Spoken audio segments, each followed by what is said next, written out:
প্রিয় দর্শক, মানচিত্র নিয়মিত আয়োজন কথোপকথনের নির্বাচন। ডোনাল্ড ট্রাম্প এবং নরেন্দ্র মোদীর টেলিফোনে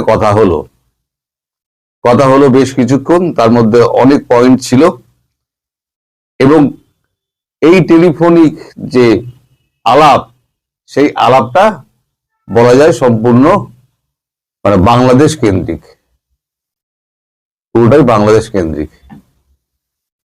এখন এই যে কথা হয়েছে সেখানে দুজনের মধ্যেই একটা ঠিক হয়েছে যে আমাদের সে কিছু সাময়িক ভুল ত্রুটি ছিল, সেই ভুল ত্রুটিগুলো মেনে নিয়ে ভুলে গিয়ে ইরেজ করে দিয়ে আমরা সামনের দিকে এগোতে চাই।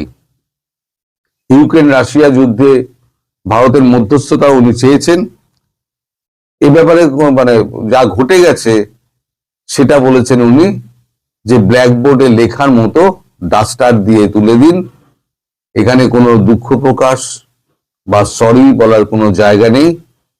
আমরা দুজনেই দেশের আমাদের স্বার্থের কথা ভেবেছি, আমাদের আভ্যন্তরীণ দেশের রাজনীতির কথা ভেবেছি, এর বাইরে কিছু নয়। যা হয়ে গেছে, আমরা চলুন সামনের দিকে তাকিয়ে চলি। পুরোটাই কিন্তু বাংলাদেশ কেন্দ্রিক এবং সেখানেই ঠিক হয় যে আমাদের বিদেশমন্ত্রী 6 থেকে 10 ফেব্রুয়ারি মার্কিন যুক্তরাষ্ট্র সফর করবেন এবং সেখানে এই বাংলাদেশ ইস্যু নিয়ে চূড়ান্ত কথাবার্তা হবে। আমি প্রথম থেকে বলে আসছিলাম বাংলাদেশ থেকে পা না তুললে আমেরিকা কোনোভাবেই কিছু হবে না, সেইটা কিন্তু সত্যি হতে চলেছে এতদিন বাদে। তো এর মধ্যে উনি একটা অনুরোধ করেছেন যে ভেনেজুয়েলা থেকে আপনি তেল কিনুন। এখন ভেনেজুয়েলার তো মাদুরোকে তুলে আনার পর ভেনেজুয়েলার পুরো তেলের দখল এখন আমাদের মালিকের হাতে। এখন মালিক বলছেন যে ভারতবর্ষকে আপনি কিছু তেল কিনুন। তো মোদীজি বলেছেন আমাদের বাণিজ্য মন্ত্রীকে পাঠাচ্ছি, পীযূষ গোয়াল, তিনি যাবেন, যদি রেটে পোষায় তাহলে পরে আমরা নিশ্চয়ই নেব, কিছু ডিসকাউন্ট দিন।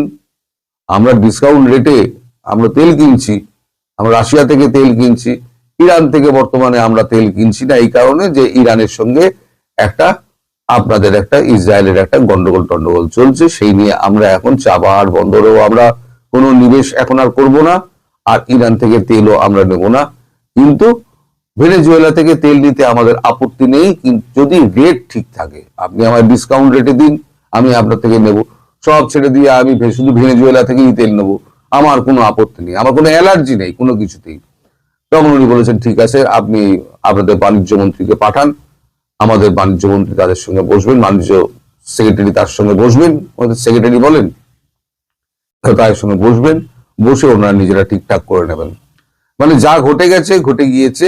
এবার বাংলাদেশ নিয়ে যেটা আমি বরাবর বলে যাচ্ছিলাম যে মার্কিন যুক্তরাষ্ট্র তার সিদ্ধান্ত বদলেছে। এবার মার্কিন যুক্তরাষ্ট্রের খোদ প্রেসিডেন্ট তিনি ফোন করে নরেন্দ্র মোদীকে বলেছেন যা হয়ে গেছে, ব্ল্যাকবোর্ড থেকে ডাস্টার দিয়ে মুছে ফেলুন, এখানে কোনো সরি নেই, কোনো দুঃখ প্রকাশ নেই, সামনের দিকে এগিয়ে চলি, আমরা যে যার দেশের জন্য করেছি। যাই হোক, এখন এই আমাদের যে 68টা অ্যাপাচে যেটা নিয়ে আটকে রেখে দিয়েছিলেন ডোনাল্ড ট্রাম্প, 68টা অ্যাপাচের আমাদের টাকা দেওয়া শোধ হয়ে গেছে, সব কিস্তি শেষ, কিন্তু এখনো পর্যন্ত মার্কিন যুক্তরাষ্ট্র একটাও অ্যাপাচে দেয়নি। সেটা নিয়ে মার্কিন যুক্তরাষ্ট্রের প্রেসিডেন্ট উনি বলেছেন যে আমরা ওই 68টা অ্যাপাচে আমরা ধীরে ধীরে আপনাকে আমরা সাপ্লাই করে দেব, এবং এ বিষয়ে আমি প্রতিরক্ষা মন্ত্রকের সঙ্গে আমাদের প্রতিরক্ষা দপ্তরের মন্ত্রকের কথাবার্তা যদি সদর্থক হয় সে ব্যাপারে আমি ব্যক্তিগতভাবে সচেষ্ট থাকব। আর যেটা হচ্ছে প্যাকড সিলিকন, ভারতের হাতে কিছু প্যাকড সিলিকন আছে। প্যাকড সিলিকন হচ্ছে রেয়ার আর্থ মিনারেলের বেসিক যে জিনিসটা, সেটা আমাদের গুজরাটের কিছু অংশে, অরুণাচলের কিছু অংশে এবং আপনার কি বলে সিকিমের কিছু অংশে, এই সিকিম বলছি কি বলে অরুণাচল, গুজরাট এবং আর একটা জায়গা আবার মনে পড়ছে না, এই মুহূর্তে মনে পড়ছে না, এই 3টে অঞ্চলে এই প্যাক্স সিলিকা পাওয়া যায়। এই প্যাক্স সিলিকা পাওয়ার ব্যাপারে মানে প্যাক্স সিলিকা না হলে পরে রিয়ার আর্থ মিনারেল দিয়ে কোনো কাজই হবে না। যে যতই রিয়ার আর্থ মিনারেল জোগাড় করুক না কেন, প্যাক্স সিলিকাটা দরকার। যেমন চীনের কাছে প্যাক্স সিলিকা আছে, ভারতের কাছে প্যাক্স সিলিকা আছে, এটা কিন্তু আমেরিকার কাছে নেই। গ্রিনল্যান্ডে গেলে গ্রিনল্যান্ডেও পাবে না, আর ভেনেজুয়েলাতেও নেই। সুতরাং প্যাক্স সিলিকার জন্য উনি কিন্তু ভারতবর্ষকে বলেছেন আমাদের প্যাক্স সিলিকার ব্যাপারে আপনি একটু সহায়তা করুন এবং প্যাক্স সিলিকা দেওয়ার ব্যাপারে আপনি একটুখানি আপনার নীতিটা বদল করুন।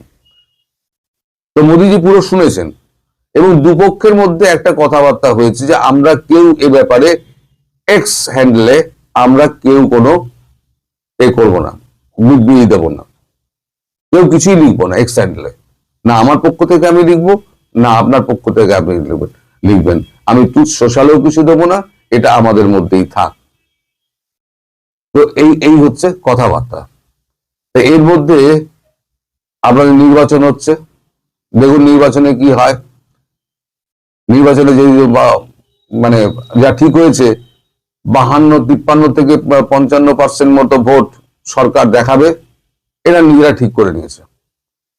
55% ভোট দেখাবে, আর এইটা ফল প্রকাশটা দেরি করবে, এখনই ফল প্রকাশ করবে না।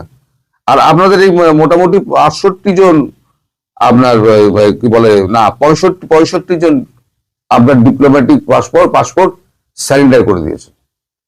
এই যে গতকালকে আপনার পররাষ্ট্র উপদেষ্টা তৌহিদ হোসেন তিনি বললেন না আমি জমা দিইনি কূটনৈতিক পাসপোর্ট, তিনিও জমা দিয়েছেন। তিনি জমা দিয়ে তিনি আমেরিকা এবং কানাডার ভিসা নিয়ে রেখে দিয়েছেন, সপরিবার ভিসা নিয়ে রেখে দিয়েছেন। এই 3-4 দিনে যদি অবস্থা যদি খারাপ হয় তাহলে পরে যে যার ব্যাগ গোছানো রইল, যে যার টিকিট কাটবে আর একদম সোজা প্লেন ধরবে, দেশ ছাড়বে। এটা হচ্ছে তাদের জন্য একটা রাস্তা খুলে রাখা।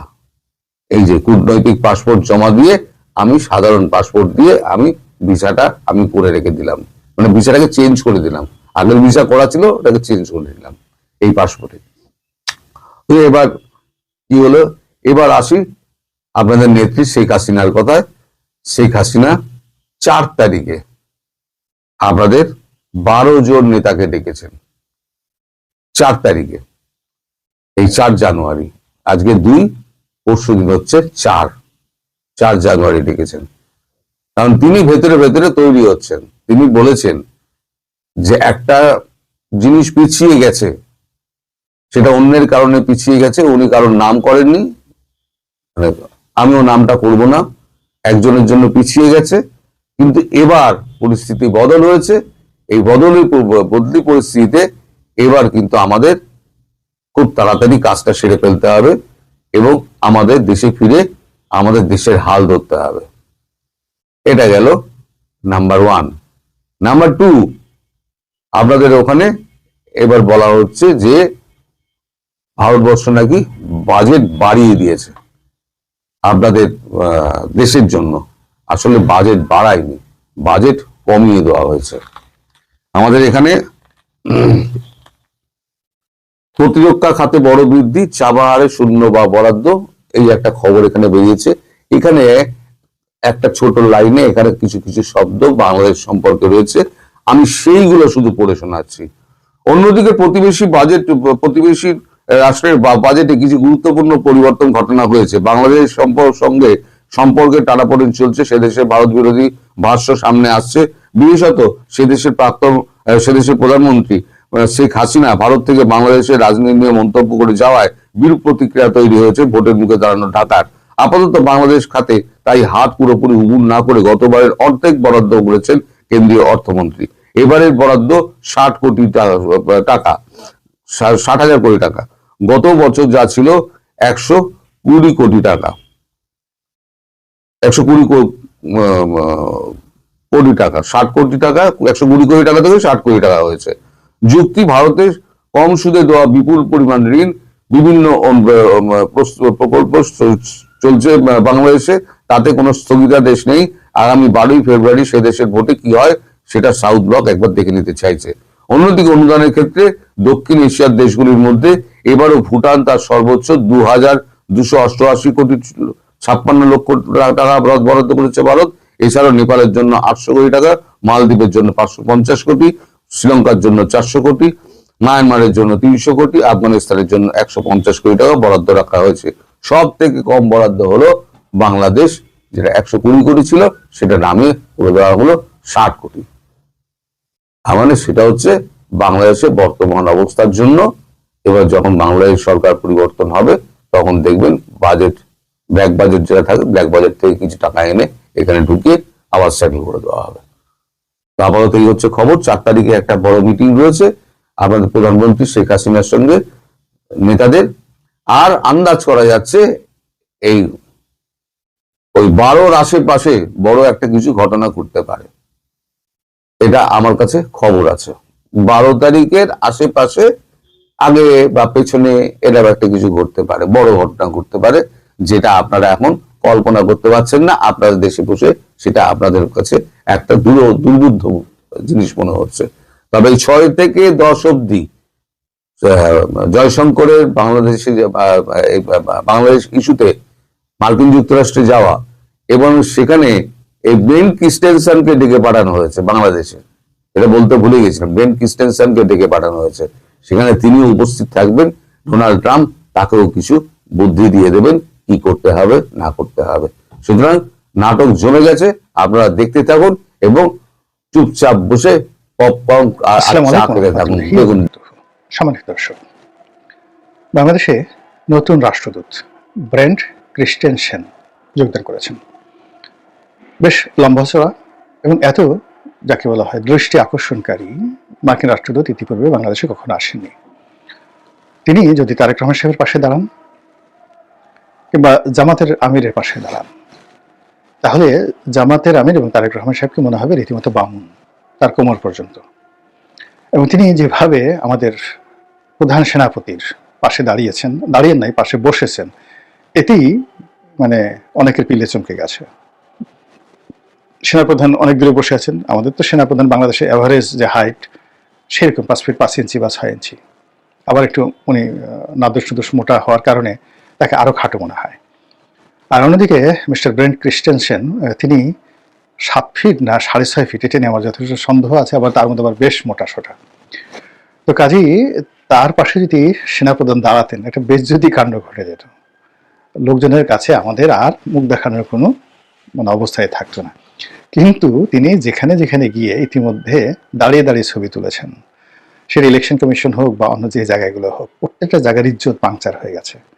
আমাদের কেন জানি এখন রাষ্ট্র ক্ষমতাতে সুরঞ্জিত সেনগুপ্তর মতো এরকম লম্বা চড়া, তোফায়েল সাহেবের মতো এরকম সুদর্শন স্মার্ট রাজপুরুষ নেই, কিংবা হোসেন মোহাম্মদ এরশাদ সাহেবের মতো ওইরকম রাজপুরুষ নেই।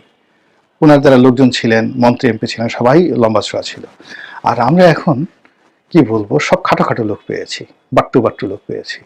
আমাদের গিয়ে দেখেন ডক্টর মোহাম্মদ ইউনূস এভারেজ খাটো, এরপরে প্রধান নির্বাচন কমিশনার খাটো, সেনাপ্রধান খাটো, তারপরে ভবিষ্যৎ প্রধানমন্ত্রী তারেক রহমান সাহেব খাটো, তারপরে ভবিষ্যৎ প্রধানমন্ত্রী আমিরে জামাত আরো খাটো, তারপরে ভবিষ্যৎ স্বরাষ্ট্রমন্ত্রী ডক্টর আব্দুল্লাহ তাহের আরো খাটো। এরকম খাটো একটা জায়গার মধ্যে আমরা পড়ে গেছি। তো এই সকল খাটো রাজনৈতিক নেতৃবৃন্দ যারা আছেন, তাদের পাশে যখন এরকম ব্রেন্ট ক্রিস্টেনসেনের মতো সে বিশাল দেহী লোকজন দাঁড়ান, এমনি একটা ইনফেরিয়র কমপ্লেক্স চলে আসে। তো এই জন্য আমরা যারা বাঙালি বিভিন্ন সময় যারা ঠাট্টা মস্করা টিটকারি করতে অভ্যস্ত, তারা এই যে রাজনীতির যে রসায়ন, সেই রসায়নে আমাদের নেতা, রাষ্ট্রের যে কর্তা ব্যক্তি, তাদেরকে নিয়ে, মিস্টার ক্রিস্টেনসেনকে নিয়ে নানা রকম কথাবার্তা বলার চেষ্টা করছেন। এই গেল এক।